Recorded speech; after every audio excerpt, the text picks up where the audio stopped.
La curiosité a pris le dessus. Je suis allé dans les appels récents et j'ai rappelé son numéro. Le téléphone a sonné, mais pas près de moi. Je l'entendais dans les bois, à environ 50 mètres. À ce moment-là, j'étais à 2 doigts de perdre pied. Le type continuait de bouger la tête et je jure que je l'ai vu sourire.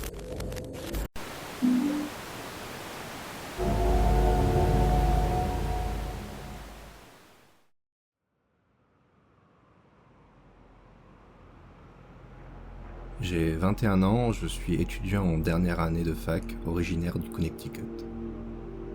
Je vis dans une zone semi-rurale à environ 20 minutes du supermarché et des fast-foods les plus proches. Je fais mes études à Washington, D.C. Pas le beau quartier, celui où les problèmes de drogue sont fréquents et où la présence des flics est plutôt rassurante que gênante. J'en ai vu des choses dans ma vie.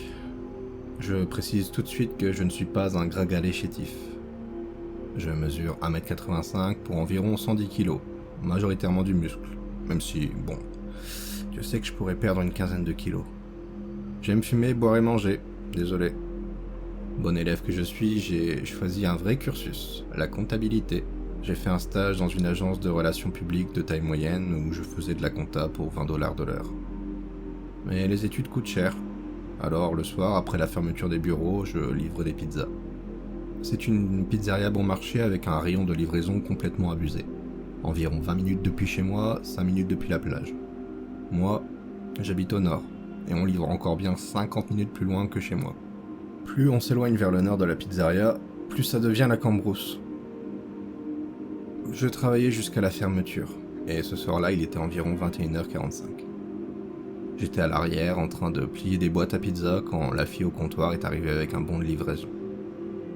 Elle m'a dit que le client avait une voix bizarre au téléphone, comme s'il parlait à travers un ventilateur ou ses mains et qu'il faisait des gargouillis. Avec mon expérience à Washington DC, j'ai immédiatement pensé à un toxico. Même si par ici c'était plus probablement juste un fou du coin. J'ai regardé l'adresse. C'était littéralement au milieu de nulle part. Ça m'a un peu énervé parce que je n'avais pas envie de rouler aussi loin, mais tant pis. Et en plus, c'était la commande la plus étrange que j'ai jamais vue.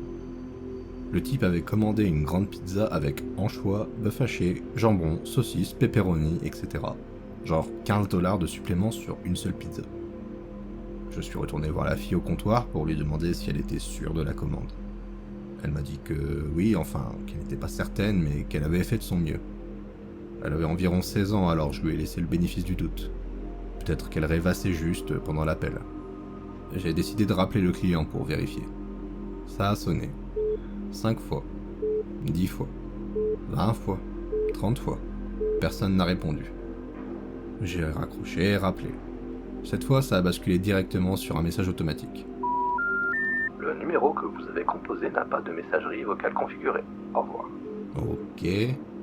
Mon manager a décidé qu'on ferait quand même la pizza telle que commandée et qu'on verrait bien. Entre-temps, j'ai livré une autre pizza à un type à la corpulence hilarante, puis à un couple qui m'a invité à boire un verre. J'ai refusé, je ne bois et ne fume pas quand je travaille. J'espérais qu'en revenant, quelqu'un d'autre aurait pris cette livraison bizarre. Évidemment, non. C'était encore mon tour.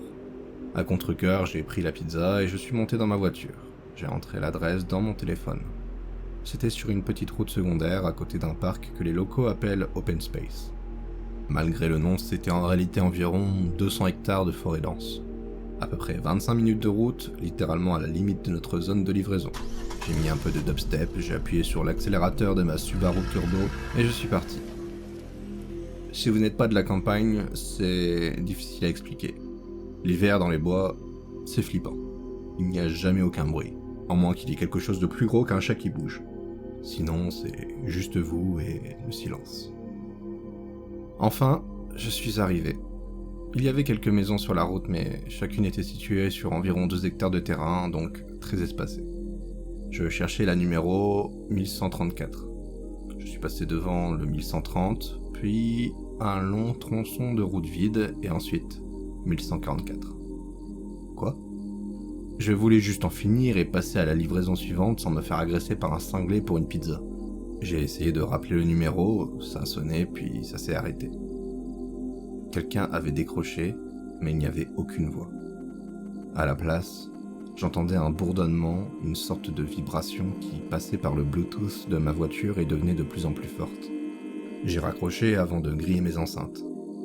Les vitres ont commencé à s'embuer. J'étais arrêté entre deux maisons, j'ai baissé les vitres et là, une odeur m'a frappé de plein fouet.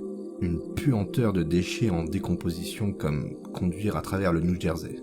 C'était ignoble. J'ai passé la première et j'ai avancé vers la maison suivante pour m'éloigner de cette odeur. Au bout de l'allée, il y avait un pylône avec une lampe au sommet. Je comptais m'arrêter là, frapper et demander si le numéro était correct. À environ 30 mètres, j'ai vu quelqu'un sortir de l'obscurité et entrer dans la lumière, en bas de l'allée. J'ai soupiré de soulagement. C'était sûrement le client. Je m'attendais à un type complètement défoncé, instable. Mais non, il avait l'air calme. Je me suis arrêté à une dizaine de mètres de lui. Il portait un énorme manteau noir, beaucoup trop grand, même s'il me dépassait d'au moins une tête. Je ne l'ai pas regardé tout de suite. J'ai pris la pizza, je suis sorti de la voiture, j'ai attrapé le ticket et préparé la monnaie. Je lui ai dit « Désolé pour l'attente. J'ai essayé de vous appeler, mais c'est assez loin d'ici. » Aucune réponse. Je me suis dit que je devrais vraiment le garder à l'œil, vu tous les signaux d'alerte. Et l'odeur était toujours incroyablement forte. Je n'ai pourtant pas vu de poubelle. J'ai posé la pizza sur le toit de ma voiture. Il se tenait sous la lampe, de l'autre côté. Je l'ai enfin vraiment regardé. Le type était gigantesque, pieds nus, jean déchiré, couvert de taches. J'ai essayé de voir son visage. Ses yeux étaient dans la pénombre. Je ne distinguais même pas ses pupilles. On aurait dit 2 trous noirs. Là, j'ai vraiment commencé à paniquer. Il n'avait toujours pas bougé, il n'avait pas dit un mot. Je me suis figé et je l'ai fixé. Il m'a fixé en retour. Sa tête oscillait lentement de gauche à droite, mais pas de façon fluide. Plutôt comme une portière de voiture qui se bloque à mi-chemin puis qu'on pousse à nouveau. Je l'ai regardé faire ça pendant une dizaine de secondes. Entre l'odeur, le mouvement de sa tête, ses yeux et son silence total, j'étais glacé. J'ai sorti mon téléphone et l'ai tenu au niveau du toit pour pouvoir le regarder, lui et l'écran en même temps. La curiosité a pris le dessus. Je suis allé dans les appels récents et j'ai rappelé son numéro. Le téléphone a sonné, mais pas près de moi. Je l'entendais dans les bois, à environ 50 mètres. À ce moment-là, j'étais à 2 doigts de perdre pied. Le type continuait de bouger la tête et je jure que je l'ai vu sourire. J'ai trouvé le courage de parler. « Est-ce que vous pourriez venir prendre la pizza ? Et je crois que vous avez laissé tomber votre téléphone ou... enfin, pendant que vous cachiez un corps ou un truc comme ça. » J'ai ri nerveusement. Il a ouvert la bouche. Sa tête continuait d'osciller. Ses pieds restaient plantés au sol. Il a émis un son, un grognement grave, puis aigu, puis encore grave, comme quelqu'un qui se racle la gorge. J'étais prêt à bondir dans ma voiture à la moindre occasion. Et juste au moment où j'allais rappeler le numéro, il a parlé. « Ce téléphone n'est pas... à moi. » La pause entre « n'est pas » et « à moi » était beaucoup trop longue.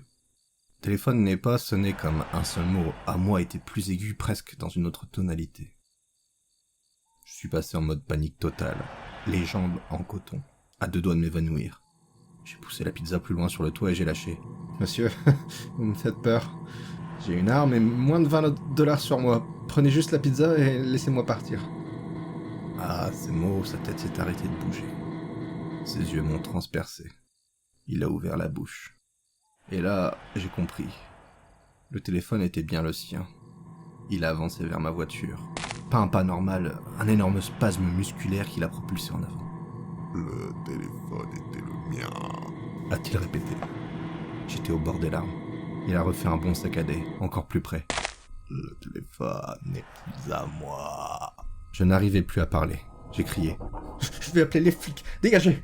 Il a souri. Et sans bouger la bouche, j'ai entendu une autre voix. Une voix que je n'avais jamais entendue. Dégage, arrête de me suivre, j'appelle la police.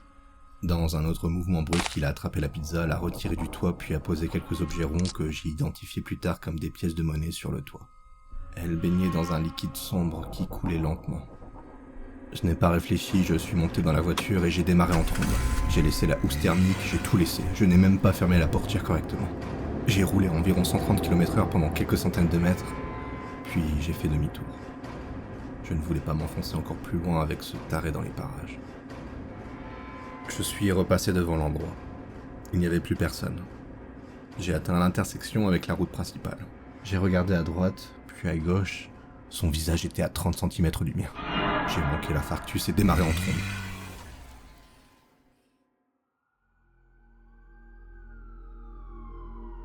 Je suis rentré à la pizzeria en tremblant. J'ai fumé pour me calmer, ce que je ne fais jamais en service. En entrant, la fille du comptoir m'a dit « Hé, le gars de la maison près de l'open space a rappelé. Il dit que tu as oublié de la nourriture. Et il n'avait commandé que la pizza, non? Il veut que tu reviennes. » Je me suis mis à pleurer. J'ai regardé mon téléphone. 14 appels manqués. Tous les messages vocaux étaient vides, sauf le dernier. On n'y entendait qu'une respiration rauque et ses grognements graves. Je pleurais devant la fille, mais je m'en fichais complètement. Au bout de 10 minutes, je me suis souvenu de la monnaie qu'il avait laissée sur le toit. Je suis retourné à la voiture avec une lampe. Le toit était recouvert d'un liquide épais, visqueux, qui sentait le cuivre. J'ai vomi. Dans l'interstice entre le coffre et la vitre arrière, j'ai retrouvé les pièces. Elles étaient collées dans cette substance sirupeuse avec un petit morceau de tissu mou. Quand j'ai ouvert la portière, mes veines se sont glacées. Il y avait une traînée de ce liquide allant de l'aile avant jusqu'à la poignée de la portière. Cette chose avait essayé d'ouvrir ma porte. Je suis retourné à l'intérieur en pleurant encore plus fort. J'ai demandé à la fille de rappeler le numéro, messagerie directe. Le lendemain matin, j'ai donné le numéro à mon oncle, capitaine de police dans une ville voisine. Il m'a dit que c'était un téléphone prépayé, payé en liquide, pratiquement impossible à tracer et qu'il était désormais éteint. Depuis, je dors avec la lumière allumée.